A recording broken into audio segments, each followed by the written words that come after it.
Hello, this is Okidogi. May nakita ako sa group.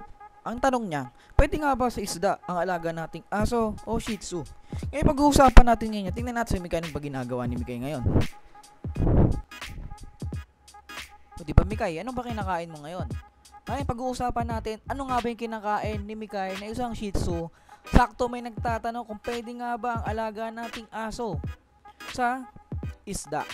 Okay, pero bago yan, please subscribe and hit the bell button for more videos. Update. Sige, umpisahan na natin. Okay, ngayon, pag-uusapan natin, nandito na si Mikay, tapos na siya kumain. Ngayon, tanong nyo, di ba, kung pwede nga ba sa isda ang alaga nating aso? Ang sagot dyan, pwede naman. Pero wag lang araw-araw, yung tipong Monday to Friday, puro isda. Ay, hindi pa pwede. Dapat sa isang linggo, meron siyang 2 beses sa isang linggo. Tulad ng mga isda na sumusunod, galunggong. Yun yung pinakain ko sa kanya kanina, galunggong. Kasi hindi siya ganun katinik, saka hindi naman siya ganun kalansa compare mo sa mga ibang isda.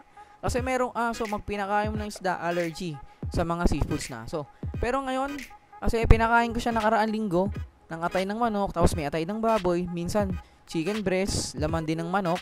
Ngayon, pinakain natin siya ng isda. Kasi napapansin ko nagsasawa na siya dun sa laging manok, laging atay ng baboy, laging atay ng manok. Ngayon, lumipat na nga tayo sa isda. Pero, kinabukasan nilipat na naman natin siya sa karne. Kasi yun ang the best para sa alaga nating aso. Huwag paulit-ulit ang pinapakain. Parang tao rin yan, nagsasawa sila. Ngayon, nagtatanong kung ilang beses pa tayo nagpapakain kay Mikay, isa siya adult na Shih Tzu. Ang pinapakain natin sa kanya, 3 beses sa isang araw, alas 7 ng umaga, alas 12 ng tanghali, alas 7 ng gabi. Hindi ganun karami, yung sakto lang. Yung tipong, pag pinakain mo ng umaga, kakain pa rin siya sa tanghali at kakain pa rin siya sa gabi. Kasi mayroong pinakain sa umaga, sobrang daming nilagay, tapos hindi na siya kumakain ng tanghali. Nagtataka ibang mga for parents. Bakit walang gana? Kanina lakas kumain, tapos sumunod, mga tanghaling bigay, wala na kumain kasi, wala nang gana kumain kasi, pinarami niyo yung lagay ng pagkain sa umaga.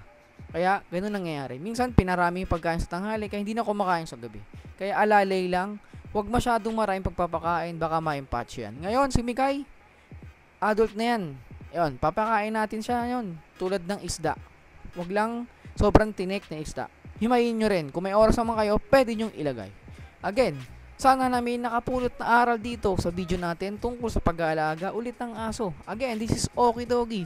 Naniniwala sa kasabihang, huwag nating bilhin kung di kailangan.